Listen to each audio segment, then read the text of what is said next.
Okay, this is the last video piece, and I didn't have the webcam because I didn't want to cover up the words on the next slide.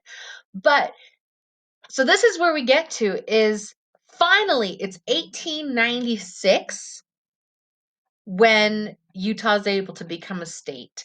And they're one of the last states that get to join the Union in the continental US. So as in like, yeah, actually Alaska we bought before this too, but like Hawaii becoming a state might have been a little bit later. Utah is one of the very last ones, and they have been asking to be a state for 50 years almost. And so for them to be able to finally achieve their statehood, they had to fix the way they did political parties. Most people at the time decided they wanted to become Democratic because it was the Republican Party that was shooting down polygamy.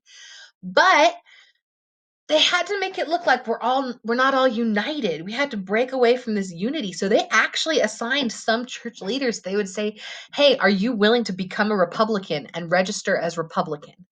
So we now are getting rid of our own political parties. We're joining the big two, and we're doing it in a way that looks more even. So breaking up that unity. Mormons had to start attending the local courts. You can't just take issues um, to your bishop and have requirements like, no, our judges are going to have like passed the bar. They're going to be like former lawyers or they're going to have law degrees. It's not just going to be whoever we choose. They had to start opening trade. We talked about that the railroad helps with that to expand trade to other places, but had to like take away requirements of like this is a Mormon only store or we're only going to trade with other Mormon towns, and had to start opening themselves up, had to allow public schools and allow the government to tell them how to do education, and had to end the practice of polygamy. And like I mentioned in the last one, you're going to have a reading assignment that's going to be about polygamy coming to an end in Utah. That hopefully will be a little bit interesting for you. But this is the process of how Utah became a state. And again, the big issue is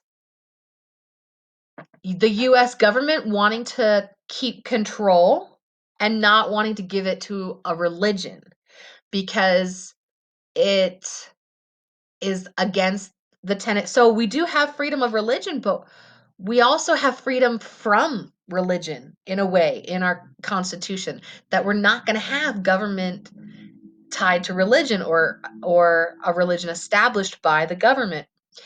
And so even though the Mormon church wasn't directly coming out and saying like, yes, we will control the government. In fact, they'd say like, look, we promise we won't.